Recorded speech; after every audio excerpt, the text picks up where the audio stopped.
नमस्कार दोस्तों, जय हिंद, वंदे मातरम। डोटासरा जी ने आज तक राजेंद्र सिंह राठौड़ के बारे में जो भी कहा है उस पर खरे उतरे हैं डोटासरा जी। दोस्तों, आप लोगों को यह भी मालूम है कि डोटासरा जी कांग्रेस के एक शानदार अध्यक्ष हैं और चूरू जिले की सीट पाने के लिए डोटासरा जी और उसकी पूरी टीम ने दिन रात एक कर दिया था। पिछले चुनाव की बात कर लो आप। विधानसभा चुनाव में राजेंद्र सिंह राठौड़ को हराने के लिए डोटासरा जी ने इतने ताने कसे, हर एक ताना तीर की तरह कामयाब होता गया। इस बार लोकसभा चुनाव में भी राजेंद्र सिंह राठौड़ को डोटासरा जी द्वारा बड़ी बड़ी मीटिंगों में, बड़े बड़े फंक्शनों में, बड़ी बड़ी जो पर्सनल मीटिंग होती है उसमें, या लाइव टेलीकास्ट अगर कोई इंटरव्यू दे रहे हैं उसमें देख लो, ओनली फॉर राजेंद्र सिंह राठौड़ को निशाना बनाते नजर आए थे। इस चुनाव में राहुल जी कस्वा न कि देवेंद्र झाझड़िया को, बल्कि वो अपने आप के सामने लड़ने वाले कैंडिडेट को राजेंद्र सिंह राठौड़ समझ रहे थे। पहली बात तो ये, आप ये बताइए कि वाकई में क्या ये राजेंद्र सिंह राठौड़ का दूसरा रूप था देवेंद्र झाझड़िया?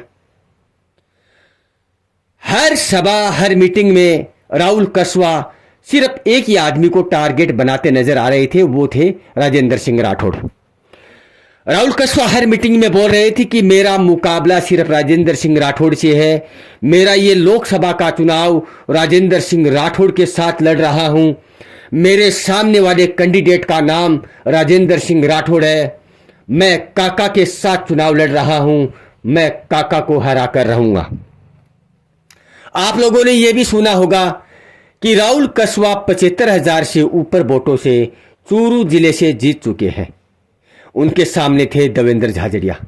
लेकिन चुनाव के दौरान डोटासरा जी, राहुल जी कस्वा, वो अपने आप को राजेंद्र सिंह राठौड़ के सामने चुनाव लड़ते हुए नजर आ रहे थे। देवेंद्र झाझड़िया 75,000 वोटों से हार गए क्योंकि उनका यह पहला चुनाव था, चुनाव के बारे में कम अनुभव था। लेकिन राजेंद्र सिंह राठौड़ 35 साल के दिग्गज नेता और नायक रह चुके हैं चूरू के। बात करें राहुल कस्वा की, 2 बार शासन रह चुके हैं राहुल जी कस्वा। इस बार तीसरी बार अपनी पार्टी को छोड़कर कांग्रेस में आए, वैसा का वैसा दबदबा बनाकर, वैसी की वैसी अपनी मेहनत करके फिर से कांग्रेस को एक सीट और दिलाई, वो भी चूरू जिले से। आपको मैं ये भी बता दूं कि राजेंद्र सिंह राठौड़ और देवेंद्र झाझड़िया जी और बीजेपी का पूरा सिस्टम राहुल कस्वा को हराने के लिए, पूरा सिस्टम चूरू जिले को हॉट सीट बनाकर रख दिया। और बीजेपी पार्टी ने एक राहुल कस्वा की सीट पाने के लिए 10 सीट और खो दी, यह आप लोगों को मालूम है। बीजेपी पार्टी ने जितनी मेहनत राजस्थान की पूरी सीटों पर करती, राहुल कस्वा की सीट पर इतना ध्यान नहीं देती, तो शायद पिछली बार 25 सीट आई, तो इस बार 10 सीट कांग्रेस को आई है। शायद अगर अलग मेहनत और करती बीजेपी पार्टी तो शायद सीटों का नक्शा कुछ और ही होता। डोटासरा जी ने इस बार भी ये कहा कि मैं फिर से मौर्या बुला दूंगा, 4 तारीख बाद अगर राजेंद्र सिंह राठौड़ अगर चूरू जिले में मिल जाए तो मेरा नाम बदल देना। दोस्तों, कमेंट बॉक्स में बताना, आज जिस तरह बीजेपी पार्टी की हार हुई है, क्या राजेंद्र सिंह राठौड़ चूरू में नजर आएंगे? डोटासरा का कहा हुआ यह ताना कामयाब हुआ है। आगे की राजनीति कैसी रहेगी राजेंद्र सिंह राठौड़ की, यह आने वाला समय बताएगा। लेकिन राहुल कस्वा को हराने के लिए जो दाव पैच खेले गए, फेंके गए, मेहनत की गई, पूरी की पूरी मेहनत पर डोटासरा जी और उनकी टीम ने बीजेपी पार्टी पर पानी फेर दिया। यहां तक राहुल कस्वा को हराने के लिए बड़े बड़े नेता, दिग्गज नेता और इस देश के प्रधानमंत्री नरेंद्र मोदी जी तक भी यहां पर आ गए, सिर्फ देवेंद्र झाझड़िया को जिताने के लिए। आप लोगों ने देखा या नहीं, कमेंट बॉक्स में जरूर बताना। चूरू जिले का इतना बड़ा चुनाव बनाकर रख दिया दोनों पार्टियों ने कि पूरे राजस्थान की नजर सिर्फ चूरू जिले की सीट पर थी।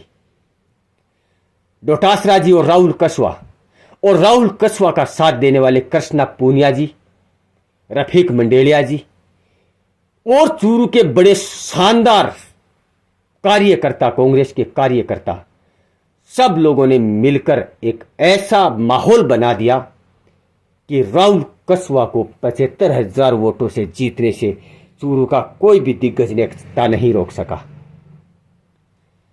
दूसरी बात दोस्तों, पिछली बार राजेंद्र सिंह राठौड़ विधानसभा में 10,000 वोटों से हार चुके हैं। वो एक ऐसा चुनाव था जिससे बीजेपी पार्टी का पूरा शासन, पूरा का पूरा सिस्टम और बीजेपी पार्टी के पूरे कार्यकर्ते सिर्फ एक तारानगर सीट पर निर्भर हो गए। एक तारानगर की सीट पर एक ऐसा माहौल बन गया कि अगर यह सीट नहीं आई तो राजस्थान में मुख्यमंत्री भी नहीं बनेगा। पूरा का पूरा बीजेपी सिस्टम एक सिर्फ तारानगर की टिकट पर, और वो एक बीजेपी पार्टी हार कर वहां से आई। राजेंद्र सिंह राठौड़ को भी वहां पर हार का सामना करना पड़ा। और चूरू में भी लोकसभा चुनाव में एक ऐसा, इस चूरू की सीट को एक ऐसी सीट बनाकर रख दिया कि अगर चूरू की सीट अगर नहीं जीती तो शायद मोदी जी प्रधानमंत्री नहीं बनेंगे। एक ऐसा माहौल बन गया था पूरे राजस्थान में।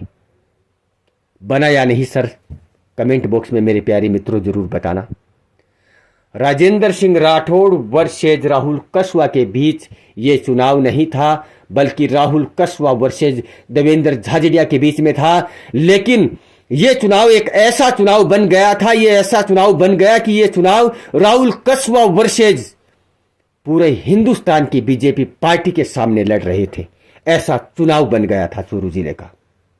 लेकिन राहुल कस्वा की मेहनत, लगन, इनके साथ जो कैंडिडेट थे कृष्णा जी पूनिया, रफीक जी मंडेलिया, आसपास के गांवों में जितने भी कार्यकर्ता थे, छोटे गांवों से बहुत ही वोट मिले राहुल जी कस्वा को।